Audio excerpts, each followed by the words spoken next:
Chronic obstructive pulmonary disease. So one of the lung diseases we're going to talk about, you can be short of breath for all sorts of reasons. And so what I remember is about roughly 80% of COPD lung disease is due to smoking.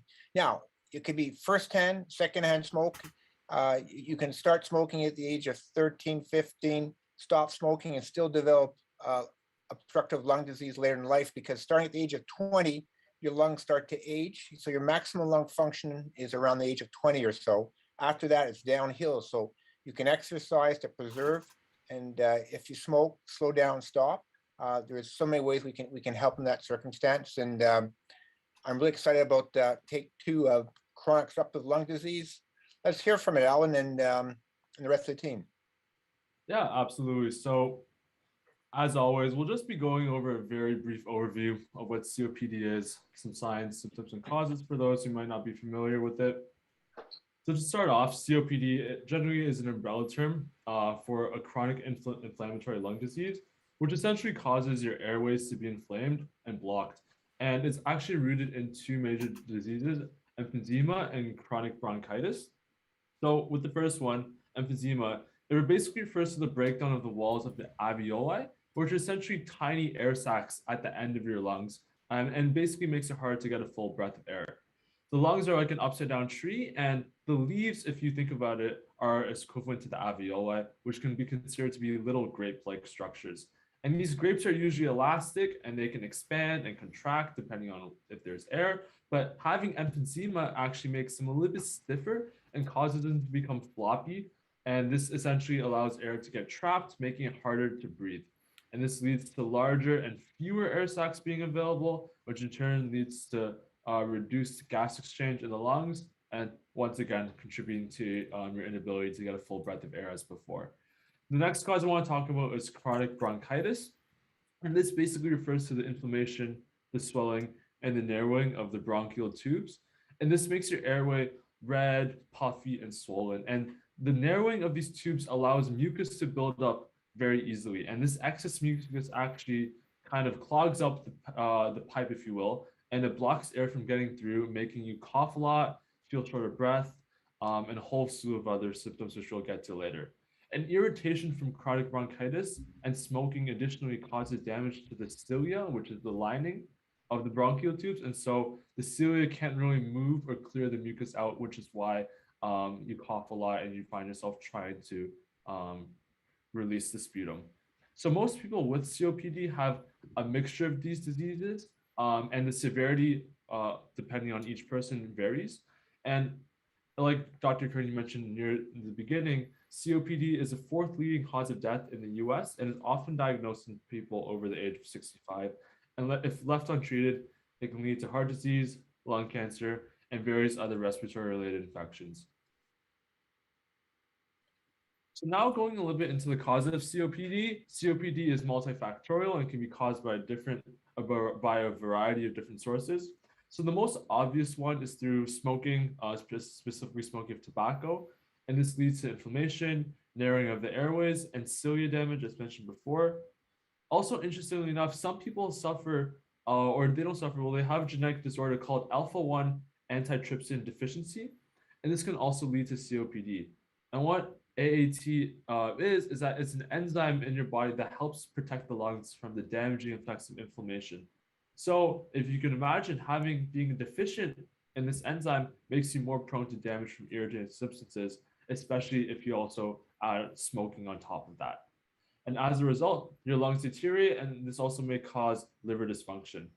And also, in the same vein as smoking, secondhand smoke can also cause damage.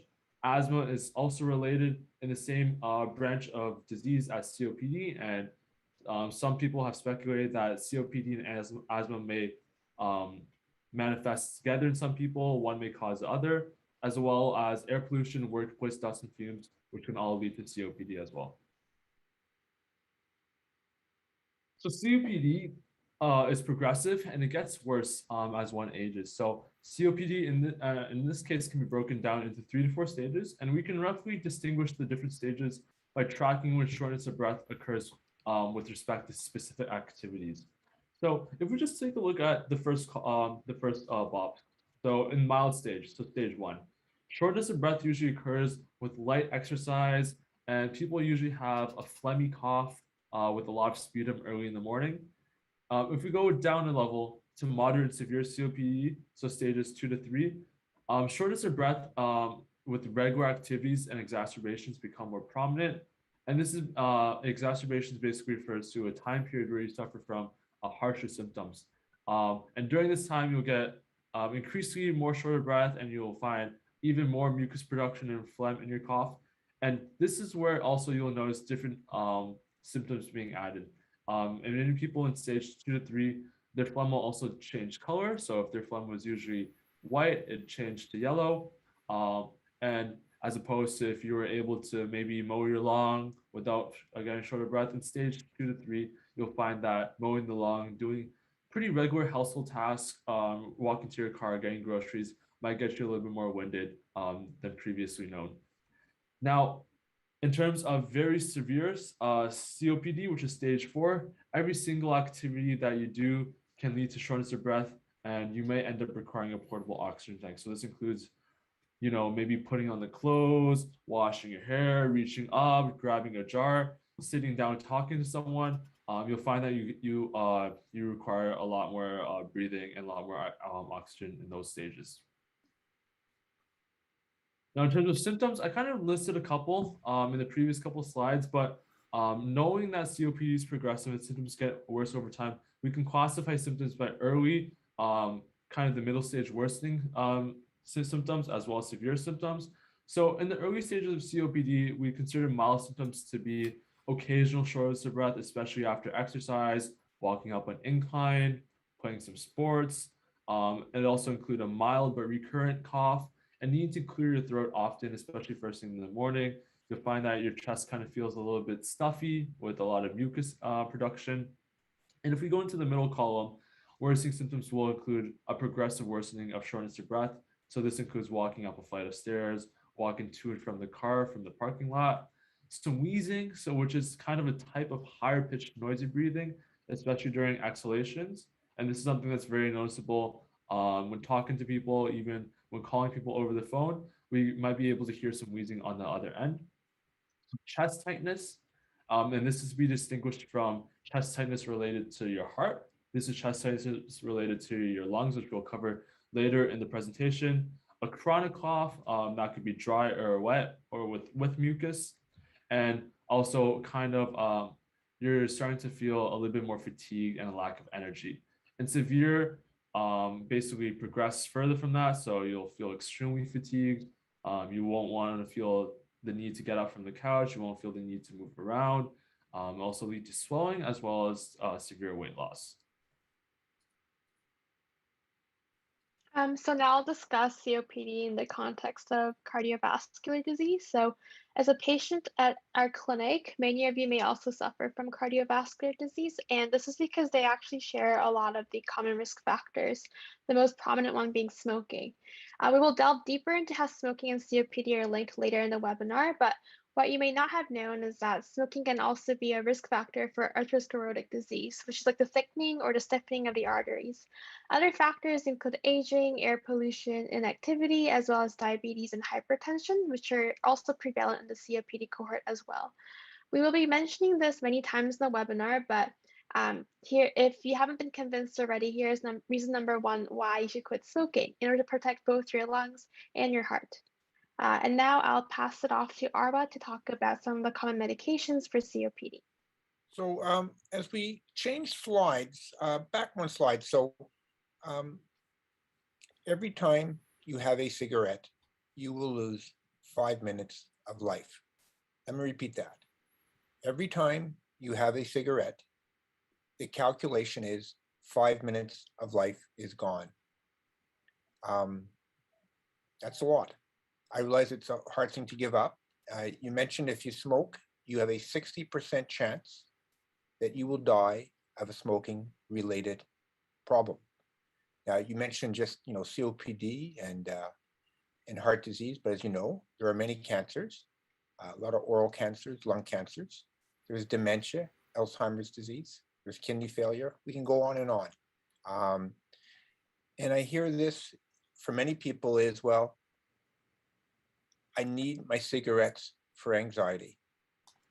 There are better ways of treating anxiety, and we can explore that. And I'm not saying this is easy, but this is so important. And the problem is, you will feel fine until late in life, because as your lungs get older, they age. Remember, starting at the age of 20 years of age, your lungs start to decay. And what we'll do is there'll be a catch-up rate at some point in time. So I know it's hard. I know it's important. I know you can do it. And we will do anything I can to help. So please, please, please consider this a priority. And if you do smoke, make sure you don't smoke around anybody else. Be outside. And remember is that if you want your kids, your grandkids not to have asthma, not to smoke, kids do what they see, not what they're told. And I don't know about you, is that I would hate to cause asthma in my grandkids or my kids. By smoking, you damage their lungs, and lungs that are developing early in life are susceptible to the effect of tobacco. So these are all things to consider. I know it's not an easy thing to do, but it's an important thing to do. Go ahead, sorry. Great. And you can do it. Just moving on now to medications that are available for COPD symptoms. We'll start off with talking about short-acting beta agonists, or SABAs, which are a group of fast-acting medications that help relieve shortness of breath and wheezing. These medications are often called rescue medications because they stop COPD symptoms very quickly, usually working within 15 to 20 minutes and lasting for 4 to 6 hours. These medications are often prescribed for treating sudden, severe, or new COPD symptoms and can be alternatively used 15 to 20 minutes before exercise to prevent exercise-induced COPD symptoms. They work by relaxing the smooth muscle of your airways, making it easier to breathe, and can be taken up through inhalers, pills, syrup, or injection. And some common examples of popular SABAs include Ventolin or Xopenex. All right, and just moving on now to short-acting anti-cholinergics, or SAACs, which are another class of drugs that target symptoms associated with COPD in a multitude of ways. For example, they work to relax and enlarge your airways to allow more air into your lungs. They protect your airways from spasms that could narrow them, keeping them wide open. And finally, they help reduce the amount of mucus that is produced in your lungs, which again makes it easier to breathe. SAACs are often considered a first-line treatment for persistent symptoms in COPD and can often be purchased in inhaler form, as seen in the image on the right. A popular example of a short-acting anticholinergic is Atrovent. And just moving on now to an alternative, which is long-lasting bronchodilators, or LABAs, which are often used to also treat shortness of breath and wheezing. This line of medication differs from the previously mentioned two in the sense that it is long-lasting as opposed to short-lasting. And what this means is that it produces an effect that lasts at least 12 hours. They also work by relaxing the smooth muscle of your airways, making it easier to breathe. And some popular examples include Foradil, Ceravent, and Spiriva.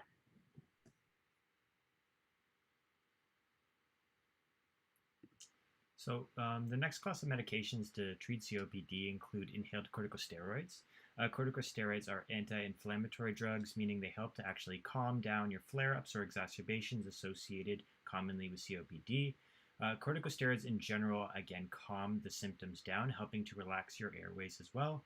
They're not fast-acting like the drugs that Arwa mentioned, and usually function over a long period of time. So it will not provide immediate relief like the other medications that we just mentioned, like bronchodilators.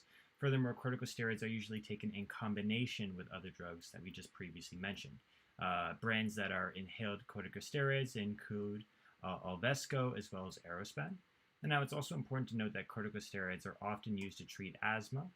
And there's been some mixed research on whether corticosteroids are effective commonly against COPD. So it's important to consult your pharmacist as well as your physician to see whether corticosteroid treatment is the best option for you and your health. So Stuart, you brought up a really good point. So we learned is that the best treatment for COPD is to avoid it, is to not be exposed to allergens and or things that damage lungs, and tobacco is by far the most common. the medications, Ventolin and the anticholinergic medications, don't make your lungs healthier. They just open the airways by decreasing the spasm of the airways. Now, inhaled steroids are the cornerstone therapy for asthma.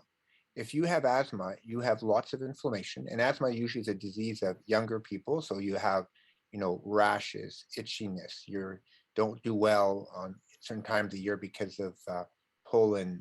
You're allergic to dogs and cats, and the most common allergy, by the way, is cat allergies, and so that usually starts younger in life.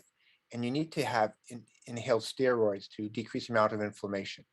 Where COPD is, as Alan showed us, is destruction of the alveoli, destruction of the architecture of the lungs. And that you can increase the flow of air through there by relaxing the smooth muscles. Now, it's been shown that inhaled steroids are a double-edged sword. They will increase the chance of lung infection. So you will have more pneumonias, but they also decrease inflammation. And by decreasing inflammation, you'll decrease airway disease. And it will be helpful for COPD. So people who should be on inhaled steroids are people that have an asthmatic component, people that have been hospitalized 2 or 3 times in the last year or two will be considered for that. And we sometimes can measure a blood test called eosinophil count. This is a special blood marker in your that can be measured to help predict that as well. So it's a very individual decision to do that. So if you have lots of recurrent infections, I don't want to be on inhaled steroids. If I have lots of exacerbations or have asthma, I definitely want to consider that option. So thank you for sharing that. Yeah, and so next what's important to talk about then is the combination therapies that are available. In many cases, COPD is treated using a combination of medications to effectively alleviate your symptoms and provide appropriate care, especially for long-term control of the condition. One combination of drugs is ICS/LABA combination. ICS stands for, as we just discussed, inhaled corticosteroids, which again help to calm down your flare-ups and exacerbations associated with COPD, but of course better for asthma. And it also helps to relax your airways to make it easier for you to breathe. Now, LABAs stand for long-acting beta agonists, and what these medications do is they tell your airways and your body to sort of relax and calm down. This opens up your airway passages to allow one's lungs to sort of relax and have their muscles relax as well. So in combination with inhaled corticosteroids, these medications can provide long-term relief and control of COPD complications and are one of the possible treatment avenues for patients to explore with their physician's approval. Some examples of brand name medications that contain both types of medications or are combinations include Symbicort, which is administered normally by an inhaler like you see on the right-hand side. And now finally, I just want to talk about another combination of medications that are used to sort of help in the long-term control of COPD, and that's LABA/LAMA. LABA, as I mentioned, is long-acting beta agonists, and they help to relax your airway muscles, opening up your airways to your lungs and making it easier for you to breathe and perform your daily activities. The other medication is long-acting muscarinic antagonists, and so they work through a slightly different way. Normally, your body will send signals and tell your muscles of your airways to constrict and close up air passages to your lungs. So what these medications do is they block this signal, and this results in your airways relaxing more and more and making it easier for you to breathe if you do have COPD. So when these two medications are used in combination, it can ensure that one's airways are open so that it's easier for them to breathe and that they feel less congested throughout the day. Example of a brand name medication that falls into this category of combinations is Anoro, which again is administered through an inhaler, as you see. So I kind of like, just backtrack, I use a lot of this Inspirato Respimat combination because it comes out of a mist. It gives a long-lasting effect. You can have 2 puffs just once a day. It doesn't work as quickly as the rescue medication because of that blue puffer called Ventolin, but it really calms the airways. So there's so many combinations, and every doctor has their favorites. And I don't think you have to remember the names of that too much, but realize that there are medications that can help relax the muscles that open the airway so you can breathe better. It's not a magic bullet, but certainly is helpful. And I'll say it many, many more times, is that smoking is the leading cause of COPD, and it's something that we need to think about. And we'll talk about a little bit later about getting your lung age and things of that nature, and just strategies to help in that circumstance. The time you have symptoms, you lost probably over half your airway, and or maybe not half your airway, but you lost a good part of that. And so a scary part is that you could be 45 but have the lungs of an 80-year-old individual. And we'll show you how you can figure that out later as well. So thanks a lot. Go ahead there, guys. Yeah, so the slide here just is like just summarizing some of the other combination medications. So if you have ongoing breathing problems, your doctor may prescribe some of these. These are often used as preventive medicines that need to be taken every day. And as you can see, there are many different medication combinations available and may contain some of the short and long-acting bronchodilators listed above. The most common combinations contain 2 or 3 medicines in one inhaler. And if you go to the next slide, you just have like a summary chart. And you can find this just online if you Google it. And this way you can kind of check with the image shown there to see what kind of inhalers you're using, what kind of medications you're on, and then refer back to our previous slides to see what kind of effects they have on your lungs. So Sue, you say Google. So if you're going to try to find these medications, what do you put in your Google search? You can just search up like respiratory medication charts, and then if you go to the images, you'll be able to find charts like similar to this, or you could probably also come across this exact chart as well. Okay. So here's a question for everybody. What's the difference between Google and the Google? Does anybody know? This is a true joke. Basically, Google is what young people do. The Google is what people like myself, as you get older, we call it the Google, and young people call it Google. So it's the same thing. Bad joke, but I just thought I'd throw that in there. No, I thought that was pretty funny. Yeah, I don't know how to follow that up as I move over to how to inhale properly. But now that we kind of covered what each of our inhalers or medications are used for, a common issue that we see in the clinic is that we aren't properly taking all of it. And an analogy I like to use is it's like filling up your car. So instead of filling up your tank to 100%, you're just filling it up maybe halfway when you're not properly using your inhaler. And if you're not getting all the medication that you need, sometimes your symptoms may worsen, and your doctor may want to prescribe a higher dose if he or she feels that the dose that they prescribed is not working properly. So we just thought it'd be good to just show you how to properly inhale your medication. So step 1, depending on the inhaler, you want to set this up correctly. And this may include hearing some clicks, opening up a cover, twisting it, shaking it a couple times. Whatever it is, please follow the instructions on the label. Or if you really require a live demonstration, please just ask your pharmacist to show you, and they'd be happy to do so the next time you pick up your medications. So the next step is you want to breathe out fully. And the reason for this is because we want to first empty out our lungs of any existing oxygen before inhaling our medication so that we can take the absolute full amount prescribed. So this involves just breathing out for as long as you can, emptying out as much as possible. And once you're ready to inhale the medication, just be sure to create a seal around the mouthpiece by placing your lips around it. You don't need to put your full mouth. Pretend you're just kissing someone and you want to create a nice seal. Be sure to inhale while pressing the button down at the same time. And a good rule of thumb here is to try to inhale for around 1 to 2 seconds to ensure that you're just doing it quickly and deeply. And once the medication's in your lungs, here's the most key important thing. We want it to stay there for as long as possible so that your body can have as much time to absorb it into your system. So aim to hold it as long as you can. Roughly a good ballpark is 6 to 10 seconds. And once you can't hold it much longer, you can breathe out. So now I have kind of a dummy respiratory mat with me, and hopefully we can just walk over these steps. So for respiratory mat, each respiratory mat comes with a cartridge that you have to load up. But once you have the cartridge in, you just have to twist, and let me know if you guys can hear it click. You guys should have heard it click. So once it's clicked, you can see that the cartridge actually kind of popped up a little bit. And that shows you that it's ready to be loaded up. In this case, for the respiratory mat, since it is it shoots out a mist, you don't really have to shake it. You just have to pop open the cap. And this is specific to the respiratory mat, but you want to make sure that you're inhaling it kind of parallel to the ground, perpendicular to your mouth. You don't want to tilt it up. You don't want to tilt it down. You want to make sure that the mist can shoot directly into your mouth. So if I turn to the side, you can see that it's like that. It's exactly the same as giving someone a kiss at your eye level. Now, I'm not actually going to inhale it, but it is a dummy, but you just want to put your lips close to it. And then once you're done, I'm going to press the button, but I'm going to inhale quickly at the same time. So it looks something like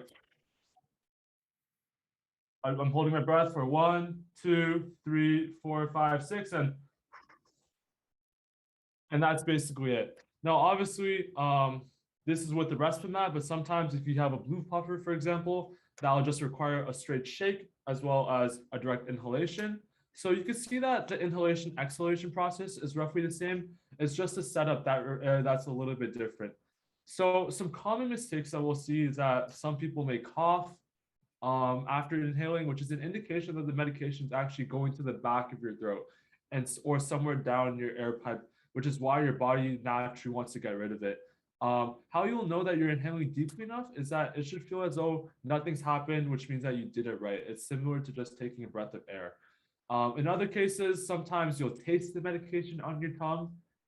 Once again, you didn't inhale quickly enough. So you had to make sure that you really inhale it quickly and deeply just to make sure that you can get all of the, in this case, the spray, the mist, down into the depths of your lungs.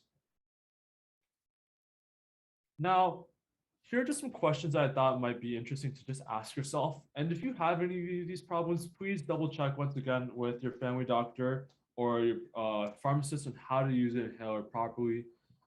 This was a while back, but they found that 6 out of 10 Canadians with COPD experience difficulties with their inhalers. And it's a fairly common issue among Canadians. Now, the point of this is to not feel bad, but it's more so just so that we can learn from mistakes, especially given that this isn't something as simple as taking a pill, for example. This is a technique. It's a skill that can be developed as you take your medication day to day. And you may even be asking yourself, does poor inhalation technique really matter? And for that, we say, yes, it really does.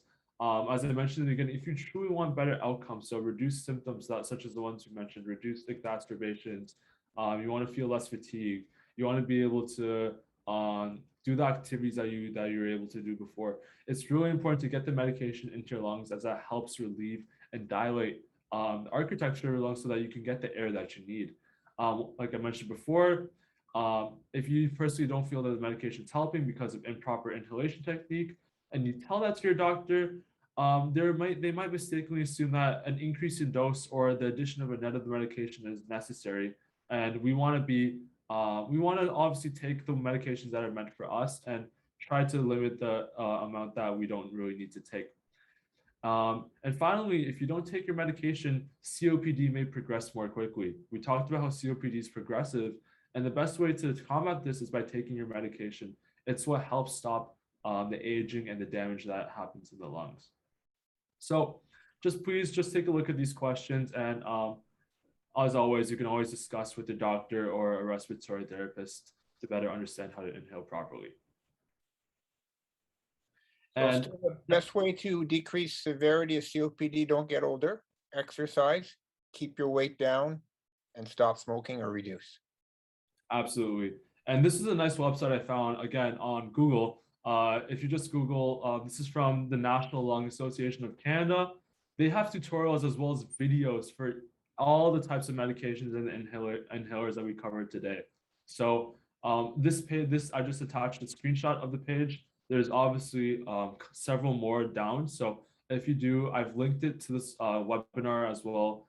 It can be found in the description of this YouTube box. This is something so that if you do have any questions and you aren't able to meet your pharmacist or your family doctor in time, you can always go online and also learn how to do it through these interactive tutorials.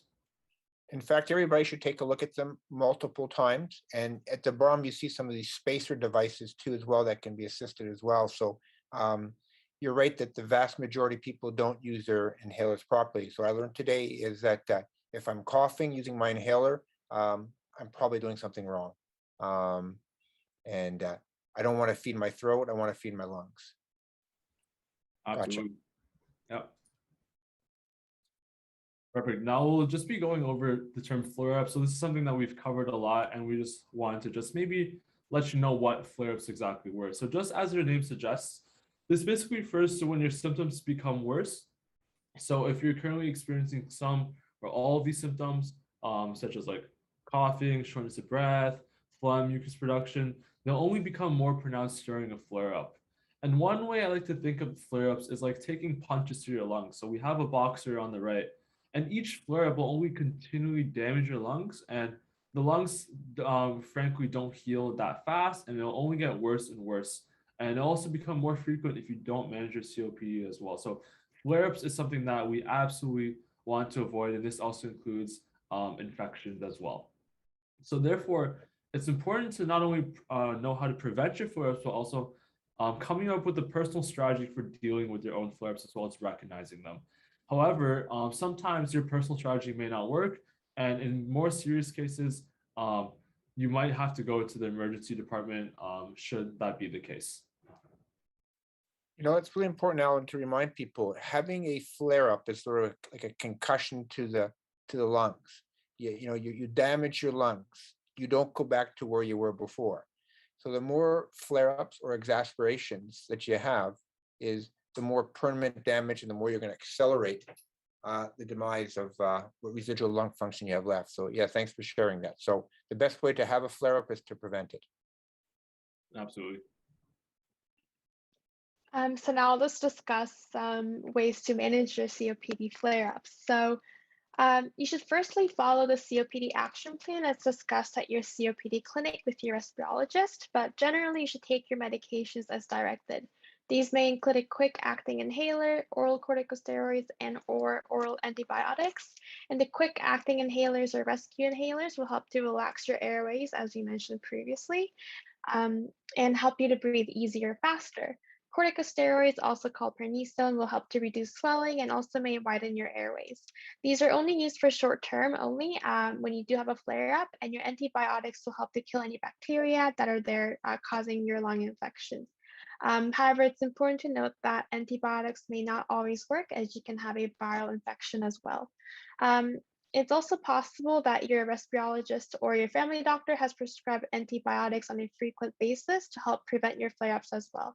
Just call your family doctor and just make sure you check. And lastly, you may also take oxygen if prescribed. Overall, it's important to treat your flare-ups quickly, as it can reduce your chances of getting seriously ill and prevent further damage to your lungs, as Dr. Curnew just mentioned. But as Alan also said, if your symptoms are not improving or your medications aren't working, please contact your physician or go to the nearest emergency department. And on the next slide. So another technique to help to kind of manage your flare-up is with shortness of breath, and that's generally through breathing techniques. Here I'll go over two main ones. So the first one is the pursed lip breathing. You may be familiar with this one. So with your mouth closed, breathe in a normal amount of air through your nose, and then purse your lips like you're blowing a whistle, as you see on the screen there. And while keeping your lips pursed, slowly breathe out through your mouth and try to blow out for twice as long as you breathe in. So you can practice that now. And then another one is called diaphragmatic breathing. So for this one, you'll relax your shoulders and sit comfortably in a chair, and then place your hands lightly on your stomach. Then breathe in slowly through your nose and feel your stomach rise underneath your hands. And then breathe out slowly with through pursed lips and feel your stomach deflate under your hands. And on the next slide, I'll also go over some proper body positioning as well. So proper positioning can also help to reduce shortness of breath. So if you're able to sit, try to sit on the furniture. Place both feet on the ground firmly while sitting, and then lean your head and shoulders forward slightly and rest your arms on your knees while keeping your arms relaxed. You can also do this while practicing the breathing techniques that we just discussed. But if you aren't able to sit down, when you do get short of breath, try to lean back against a wall, chair, or a countertop, and place your feet slightly apart. And then relax and lean your head and shoulders forward slightly, and then rest your hands lightly on your thighs or on a piece of furniture like Dr. Curnew is doing right now. And on the next slide, I will go over a few coughing techniques as well. So it's possible that sometimes when you try to cough up some of the phlegm stuck in your throat, it might be a little bit difficult. So in these circumstances, you can try standing or sitting. And what you'll do is kind of place your arms kind of sort of like hugging yourself, but like under your chest. And you're gonna bend forward slightly and then exhale forcefully, but slowly in a continuous exhalation. And then you'll repeat this 4 to 5 times, but it's sort of like a huff more than like a cough. So you're trying to use some of that gravity force by leaning forward slightly as well. But it's also important to note here that if you are frail, be careful with this technique because you could potentially end up fracturing your ribs. And on the next slide, I have just a few more couple tips for your flare-ups. So stop and rest comfortably when you do get short of breath. Try to breathe in through your mouth, breathe in and out as fast as necessary. Try to blow out for longer, as we just discussed.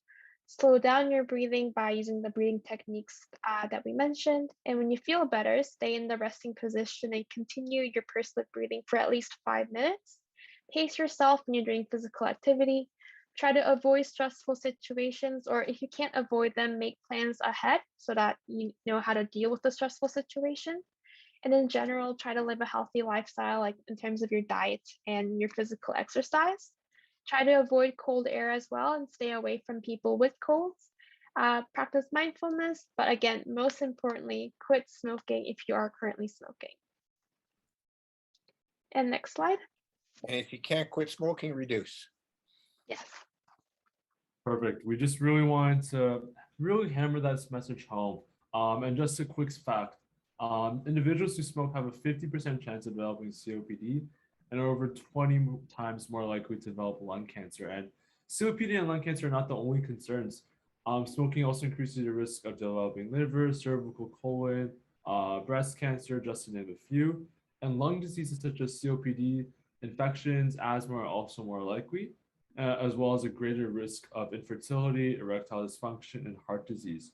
And in fact, one study found that in smokers who were aged 55 to 75, that 50% of them had heart disease.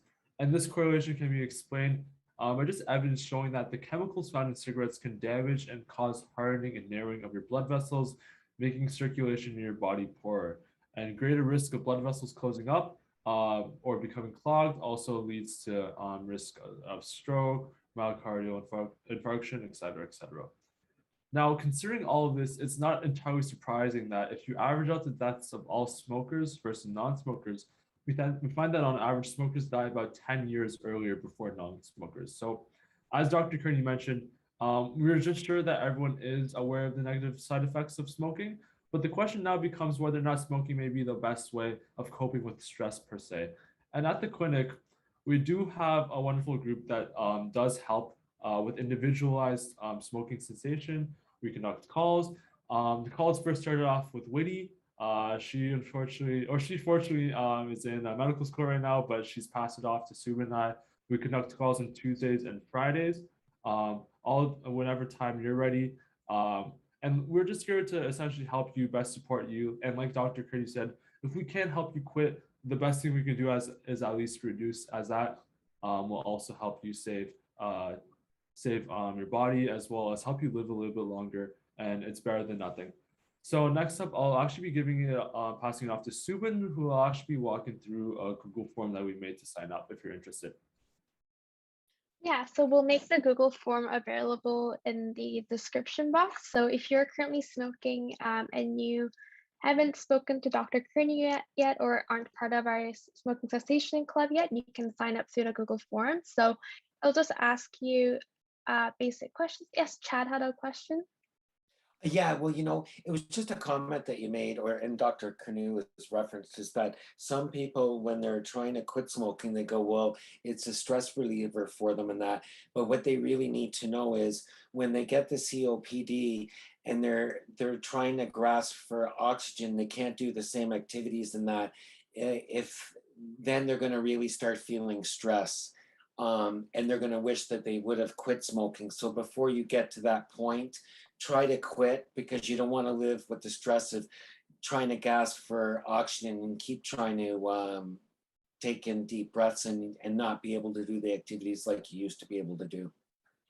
One of the points is that COPD is a diagnosis that we have to make by spirometry. So emphysema, bronchitis are clinical entities that you can see destruction of alveoli.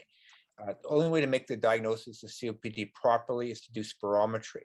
So we did a lot of spirometry way back when, and with COVID, we've actually slowed down. We hope to accelerate in the future. You can get spirometry done at the hospitals and certain clinics right now. You need the proper type of ventilation support in the right environment to do that. So we can't offer that just yet at our clinic right now, but look forward to getting back to that. But we can offer you the best way of treating COPD is prevention. And we're also blessed with Curnew, respiratory therapist that comes in periodically. And so I've learned so much over time. One aspect to think if you might have COPD, it's just an exercise, is everybody just take a deep breath in and hold it. Now try to breathe at that level. That happens with COPD because you air trap. You have destruction of the architecture of your lungs. So you have hyperinflation of your lungs. And so can you imagine spending your whole life breathing with lungs full, can't get the air out of them? That's what you're asking someone who has COPD to do for the rest of their lives. And I know most of us want to be as independent for as long as we can. Unfortunately, for many of us, the last 2 to 3 years of our life is spent in illness. Now, what I'm saying is that I can't prevent everything, but I can certainly delay it by at least 10 years by the fact of smoking. And so these are things to think about, because you feel good today, you want to feel good tomorrow. I'm hopeful to be around for a lot longer. And one of the things that has helped me is that the support of all these young people that have helped me become healthier and prepared to help you support as well. Now, when I was 12 years of age, I stole my mother's cigarettes. And I smoked for 2 weeks and I got pretty sick and I threw them away. Then we bugged my mom to stop smoking as young kids. She eventually stopped smoking, but then when we moved, and then when she smoked behind her back, but she eventually stopped. And most people who stop smoking need the support of others. And it takes about 7 to 8 serious smoking attempts. And if you think it's easy, it's not. There's a tremendous chemical addiction, and there's tremendous social aspect of this too as well. And but there are ways of overcoming this, and I'm very optimistic that you can, if you can't stop, reducing is very important. And always comes up, should I vape or not? The answer is we really don't know for sure. We hope that vaping will be safer. We'll learn in about 30 years. We already had the experience in the States where some of these vaping products actually destroyed, something called popcorn lungs. And a lot of young people have destroyed their lungs, not from the effect of tobacco or the other chemicals. It was an ingredient in the vaping material as part of its flavor. So, we have a lot to learn right now. So I want to protect my lungs for as long as I can. And let's hear more about this Google form. And remember, you don't have to be a patient of myself, Dr. Curnew, to get help. We'd be an honor if we can help you be healthier in any way. So if you feel we can help in any way, please fill out the form and we'll get in touch with you. Okay. We want you to be healthy for as long as you can. Yeah, so thank you, Chad and Dr. Curnew, for sharing that. So the form will just ask you for your name and your birth date. And then if you go on to the next slide, it'll also just ask about your current smoking status, like when you started smoking, how much you've smoked throughout the years, if you've tried quitting in the past, what other aids you've tried in the past. And so these are kind of routine questions that we would go over in our first consultations or counseling calls as well. And if you go on to the next slide, we'll also ask you to rate on a scale of 1 to 10, how important is it for you to quit smoking? So this is kind of assessing your motivation level and how willing you are to kind of stick to the quit plan that we'll develop together. Another question is on a scale of 1 to 10, how confident you are that you can quit smoking. And lastly, we'll ask you about some strategies or aids that you'd want to try, like Wellbutrin or other nicotine replacement therapies. I think this is a crucial slide. Do I want to stop smoking? 7 or greater means you really want to stop. Confidence. So my desire to stop smoking here is 9. My confidence is 3. We can help. So it's like, as long as you want to try and try something differently. Now, if you're saying is that I get anxious, stressed, depression, we got a medication. Wellbutrin or Zyban is a very effective antidepressant that gives you a little bit of boost. And there's our generic forms right now, so we can actually make that happen. Nicorette replacement therapy, Nicorette patches are wonderful, but they're very expensive and they're often not covered.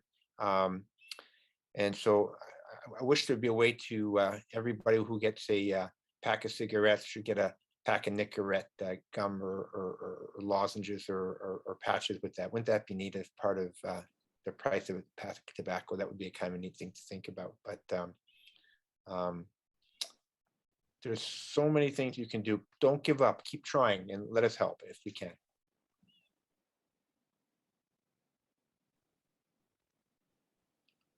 Yeah, now let's talk about smoking and lung age. So before we go into that, I'll quickly go over what spirometry is, which we briefly mentioned before. It's used to assess lung function by measuring how much you inhale and exhale and how quickly you exhale.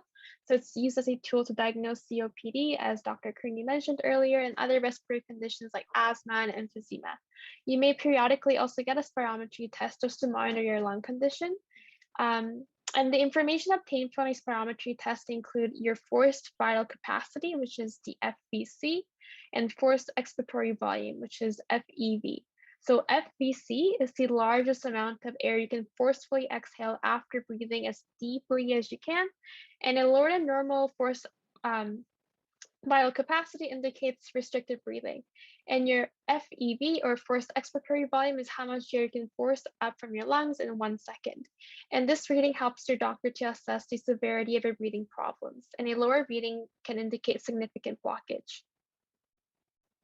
And often with a spirometry test, if you go on to the next slide, you may also get an estimated lung age. And if you're curious about yours and you have received a spirometry test in the past, you can ask at your next visit about the results. But generally, the graph you see kind of plots the general trend with your smoking status. So on the vertical axis there, that's your forced expiratory volume compared to someone healthy at the age of 25. And then the x-axis there, or the horizontal axis, is kind of your age. And so as you can see, the yellow line there is someone who's smoking regularly and susceptible to the effects of smoke. And you can see that the decline of their lung function is very steep and it declines very fast, as compared to the blue line there, which is someone who's never smoked and is very much not susceptible to smoking. And in the burgundy and the purple lines are just people sort of in the middle, so who are people who are somewhat susceptible to smoking, or started smoking but quit later, or have started smoking at a later age. This is kind of a neat slide. You can see that, look at where symptoms start. Roughly in this situation, around 50% of your lung function is gone before you're having symptoms. So if you're having symptoms, it's pretty far advanced. Yeah. Sorry, yeah. And even when people do know about their lung condition, the unfortunate truth is that a lot of them continue to quit smoking. So around 15% of current smokers actually have COPD, and 7.6% of former smokers have COPD, and 3% of lifetime non-smokers have had COPD. And the estimated lung age here is obtained from your height, sex, and your 1 second forced expiratory volume that I just discussed. Fortunately, studies have found that quitting smoking can return the rate of your lung function decline. So it can't return your lung back to its original healthy state, but it can help kind of make that steep curve a little less steeper. So back to your regular normal decline declining rate.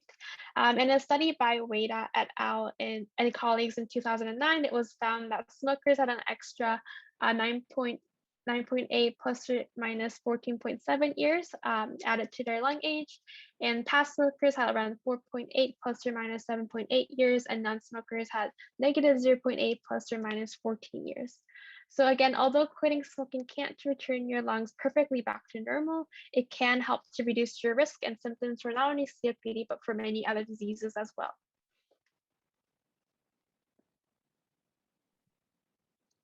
And Dr. Curnew, did you want to discuss the Well, you see, spirometries? spirometry you can see on the left is a smooth curve. On the right, you see a choppy curve.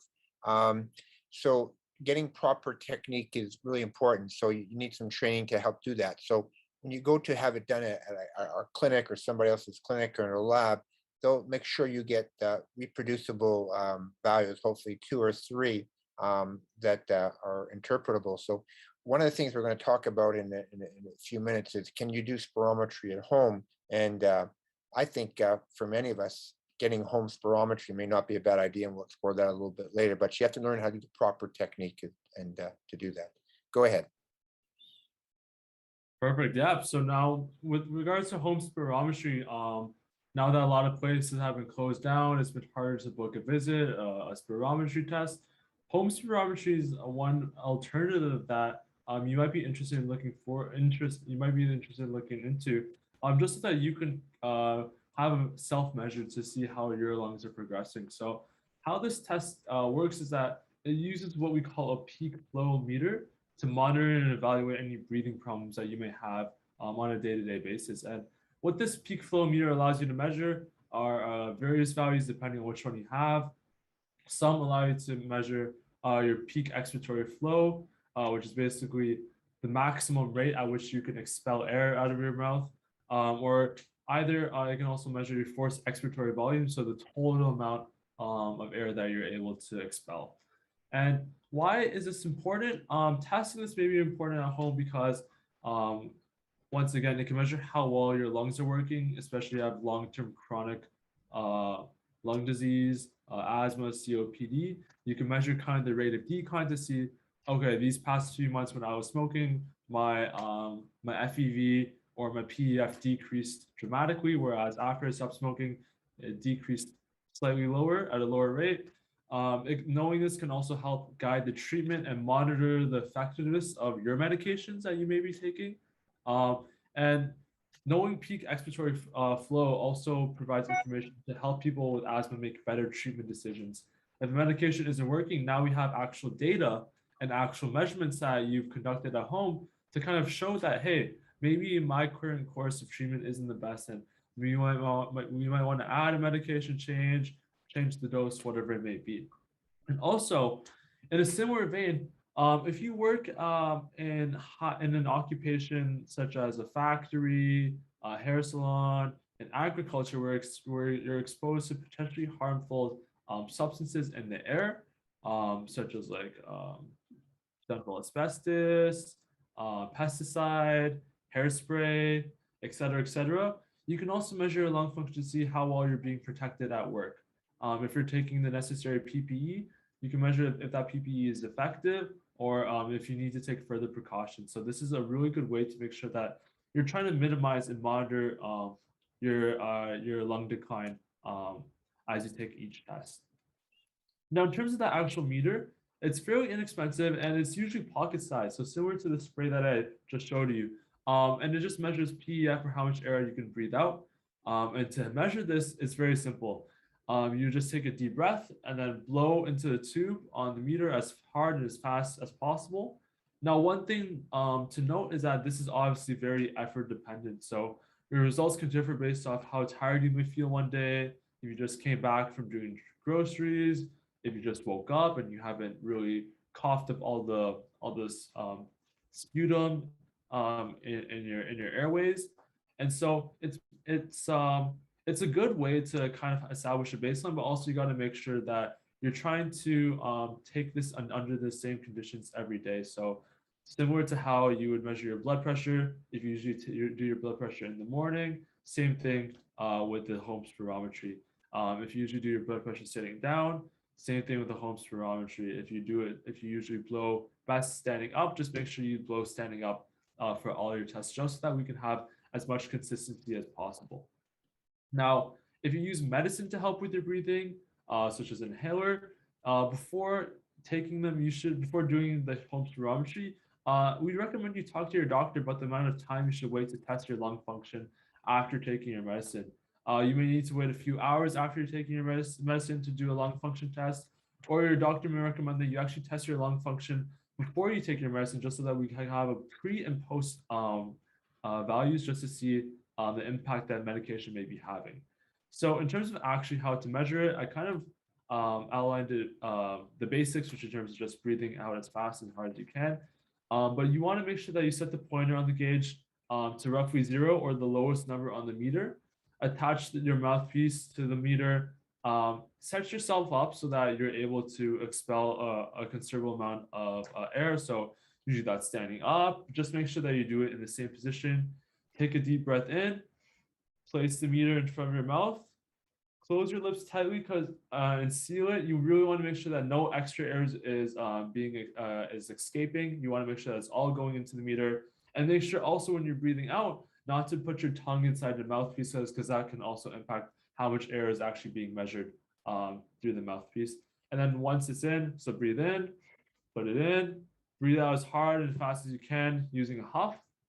You don't usually need to breathe out for more than a second, especially if you're measuring peak flow. Just breathe out as fast as you can.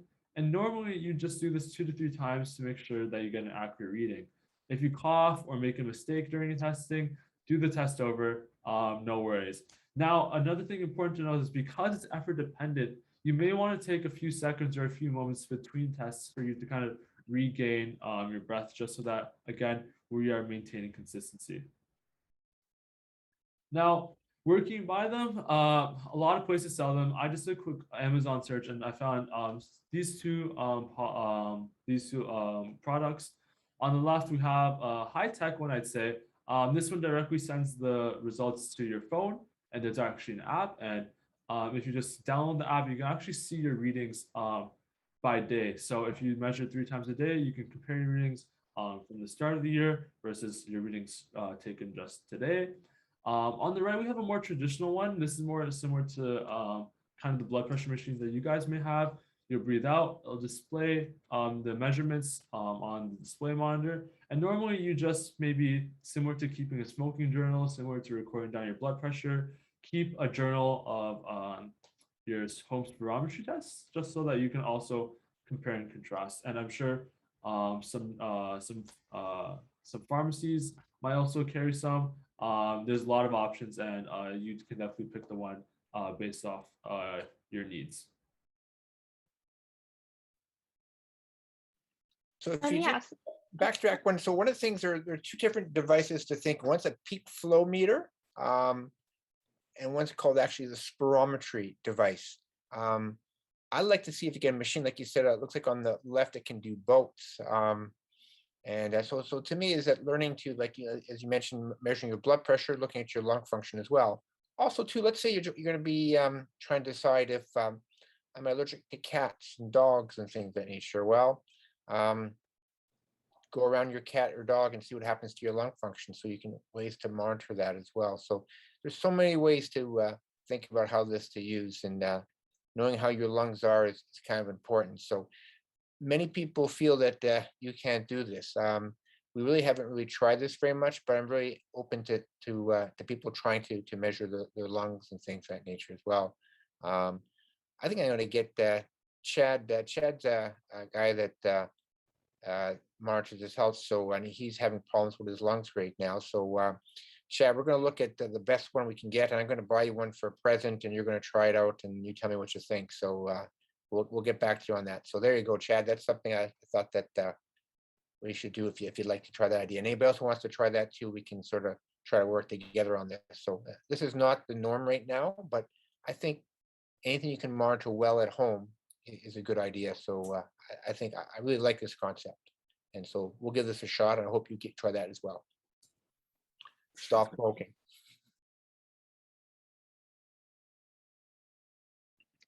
Yeah, so unfortunately, our respirologist, Corinne, couldn't make it to our webinar tonight, but I'll just quickly go, Elle and I will go over sort of like the questionnaire form that we go through when she does the COPD clinic calls.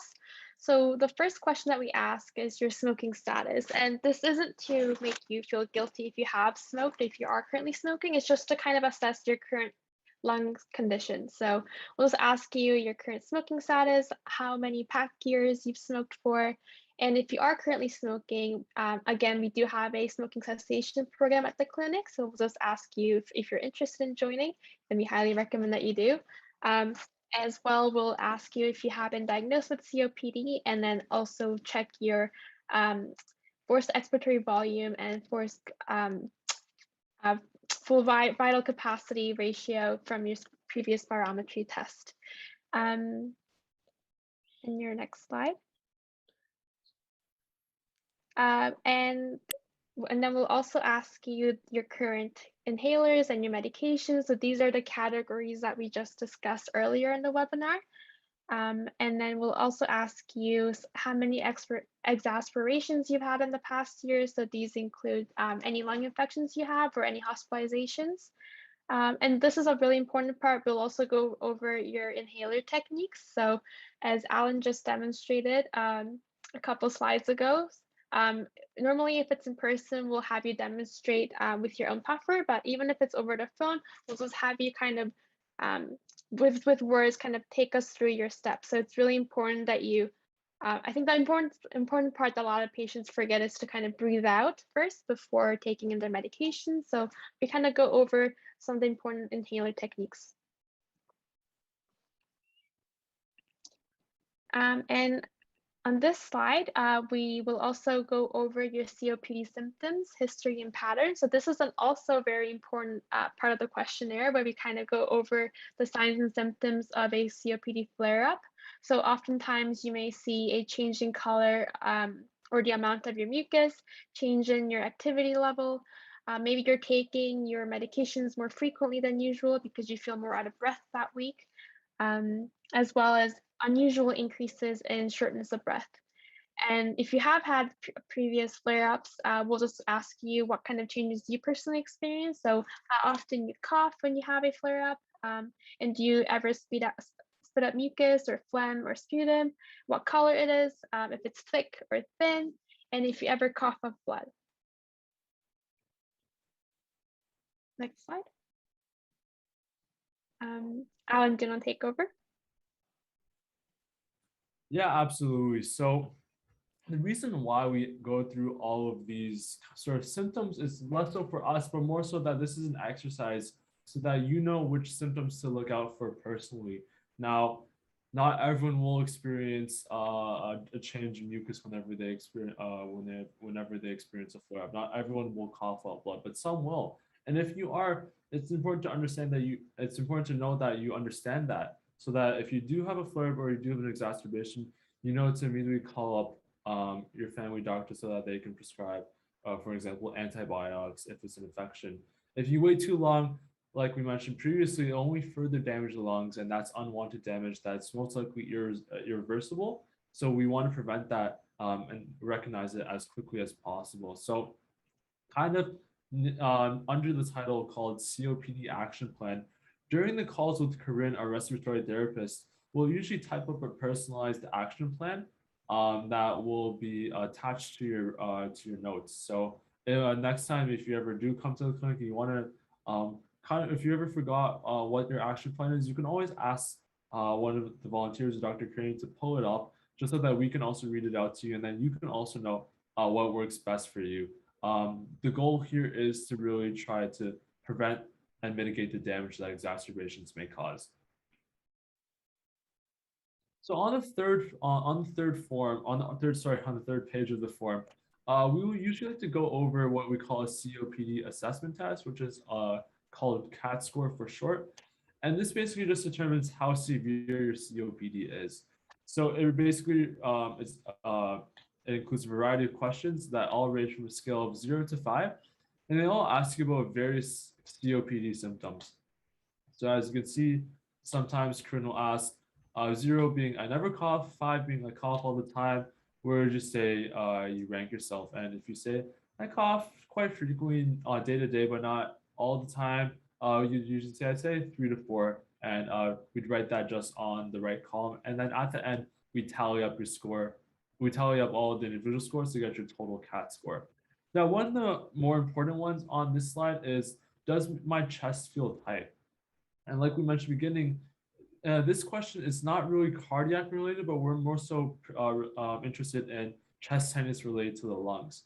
And commonly, you feel like it's an elephant sitting on you, or for women, it'll feel like you're wearing a bra that's too tight. And sometimes it may be cardiac related, but if your chest is tight, it means that you're having trouble getting air into you and that you need to take your medication to help relieve that. In the exercise we did previously, it's like trying to take a second breath when you've already inhaled once. There's just too much pressure, and it's really difficult to get the air that you need. So here's the second page. Again, just more questions, and we'll tally up the score. So this CAT score is used in conjunction with what we call an MMRC score. So this is called the Medical Research Council dyspnea score, and all that means is just shortness of breath. And we have a scale to monitor that. As we mentioned at the beginning, shortness of breath in relation to COPD will occur with different tasks. Some people only get short of breath after walking up a flight of stairs. Some people will get short of breath walking on the same level, or some people will get short of breath after washing the dishes, trying to put on their clothes, trying to wash their hair. So as you can see, we have a variety of questions, and depending on which statement you best align with, that will be your score. So if I feel that I'm having a lot of difficulty just in the mall, walking from the parking lot to the center of the mall, when I'm with a group of friends and I find myself stopping, I usually classify myself as a grade 2 or 3. And what we use this information for is to classify how severe your COPD is.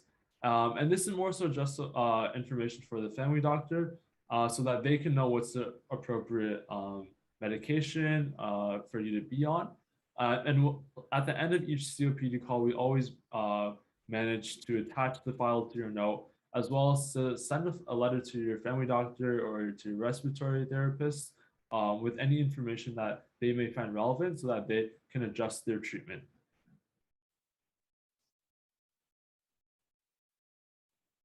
All right, perfect. I think that basically wraps it up for the end of our webinar. As always, we have a wonderful team here at the clinic who dedicate a lot of time making short descriptions. I know we covered a lot of techniques, a lot of procedures, a lot of different exercises that you can do. So I'm sure that this description found in, this short summary found in the description will definitely be of very important use, especially with links to all the websites that we mentioned today. So one of the questions is, I'm short of breath. Is it because I have COPD? Is it because I'm just deconditioned? Is it because I'm overweight? Because I have anemic? I have congestive heart failure? Because I'm depressed? Because I have renal insufficiency? You can see that I'm short of breath for all sorts of reasons, and trying to figure that out. So those two scores, the CAT score, and the other scoring system, we'll make some PDFs or some Google forms. You can actually look at that. And remember, if you want some help, glad to provide it.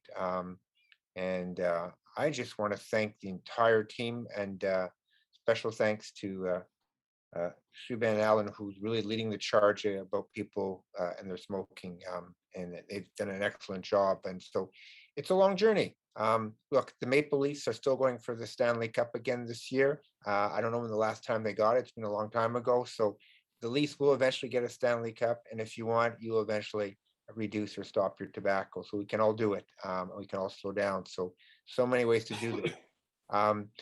I'm going to ask Stuart to show us how to find some of the different webinars on there. So if I want to stop smoking, want some smoking cessation products, where do I have that? There's a couple webinars, one of their relationships with tobacco and stuff. So Stuart, you want to just show us a few of those things and how you can improve your search on our YouTube channel? Yeah, absolutely, Alan. I'll just ask if you can take down the screen sharing, and Subin's going to help me show our YouTube page, and I'll walk members of our audience through how to find some of our other videos related to tobacco, smoking cessation, and also our support group, where we made a video as well of what our support group calls typically look like and how we can help you.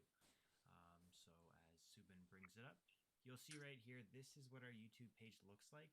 And there are multiple ways in which you can find some videos related to prevention and treatment for smoking and for preserving lung health.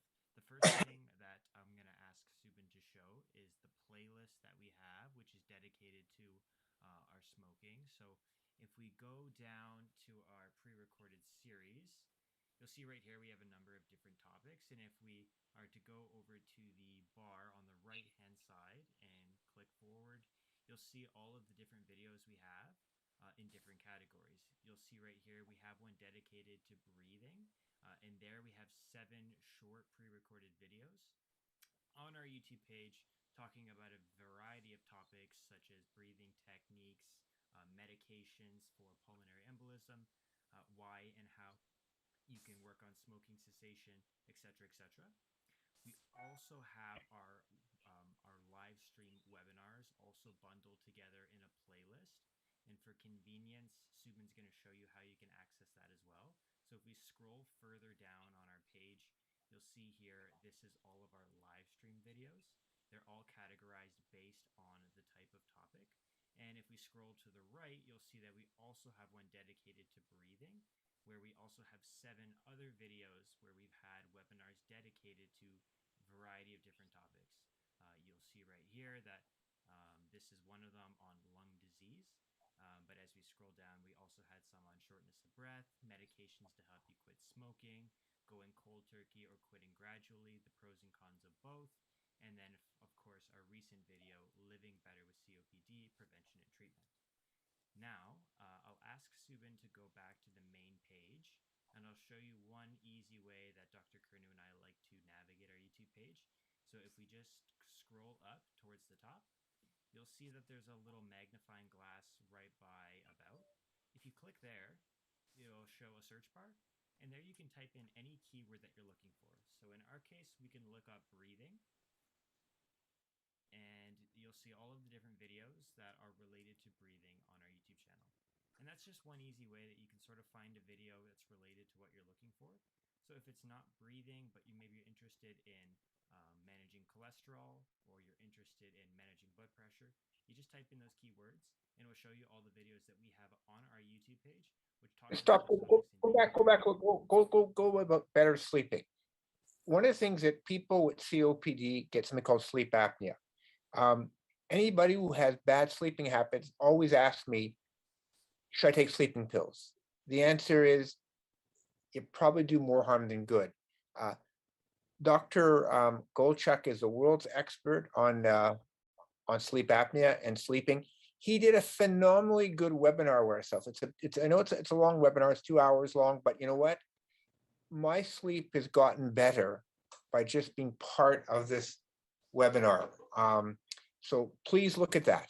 Okay, so it's and there's so many different areas. You can just put anything, but I just think that's a clear winner. There's some about better, smoking cessation products right now. We can double the chance of you stopping smoking by looking at certain medications to help. And one, for example, is Wellbutrin if you have depression. We can help in that circumstance. There's somebody's looking at that. So I'll just go ahead, but I just want to bring that out. Just use this. It's really good information. Great. And that wraps up our breakdown of how to use our YouTube page. Now, if you'd like a more in-depth review of how to use technology, you can actually go into the search bar that Subin just showed and type in the word technology. We've done a number of different videos as well on how to operate Zoom, how to use our YouTube page, how to use Google, how to navigate between good information and misinformation. So if that's an important topic that you'd like to explore as well, you can certainly find it on our YouTube page, as well as other parts of the YouTube. That's a joke that we were referring back to. You can look up on the Google or on YouTube, identifying misinformation, and you can find videos not just on our page, but from other pages as well, which can show you how to do that. And that sort of wraps up what I wanted to show here. So thank you. Well, Thank you so much. So I learned a lot today is that one of the causes of shortness of breath is lung disease. Starting somewhere at the age of 20 to 25, my lung function will get worse. To keep my lungs as strong as I possibly can, I'm going to exercise. That has a great impact on preventing lung deterioration over time. Keeping your body size down so it doesn't squish on your lungs is really important. Of course, you've heard the word about what to do about tobacco. So stopping smoking, smoking less. Every time you smoke, you lose about 5 minutes of life. The smoker, 6% chance that smoking will kill you. And for those who have vanity about their skin, you have nicer looking skin if you don't smoke, less wrinkles. I don't care so much about wrinkles. I care about heart disease, stroke, cancer, sexual dysfunction, and my lungs. So those are very important issues. So the average smoker will lose 10 years of life, be in the nursing home 10 years earlier. So, and you make you more susceptible to lung infections from simple pneumonias now to COVID pneumonia as well right now. So many things to think about. And I just want to thank the entire team. To make this work takes the work of hundreds of people. Privileged to be part of this group, and these young people are taking over the world, and I thank them for putting this work together and sharing this information with us. Special thanks to all of you. Stuart, are there any questions or any comments from anybody out there? I see Hannah's out there, and she runs the mindfulness program. Mira runs the weight loss program. We have others, Daniel, part for diabetes. We have so many different teams helping you in so many ways, and so please let us assist you in any way possible, get stronger, work together. I think most of these things work better in a team approach. Some people can do everything by themselves. I given that up 10 years ago. The power of many is so wonderful, and I hope you get to experience the power of this team that really makes a huge difference. So many people behind the scenes, from Jen and the front desk, Trish keeping us organized, Stephanie keeping you on track, and I can go on and on. There's just so many people to thank. Thank you all, and thank you for listening and getting healthier. Stuart, any final comments or questions? I'm not sure if Chad has any other thoughts. Anybody else in any chats want to say anything? For me, I just wanted to thank the team for putting together a great presentation. I truly appreciated also the live demonstrations that we were able to do today as well, really providing sort of a good visual on not just how these medications for treatment can help you, but also how to use them properly. But of course, as we've mentioned and reiterated multiple times, the best approach is prevention, of course. And so smoking is of course, one of the major vices and culprits associated with COPD. So working towards quitting is, of course, your primary target. And if you can't quit, working on reducing.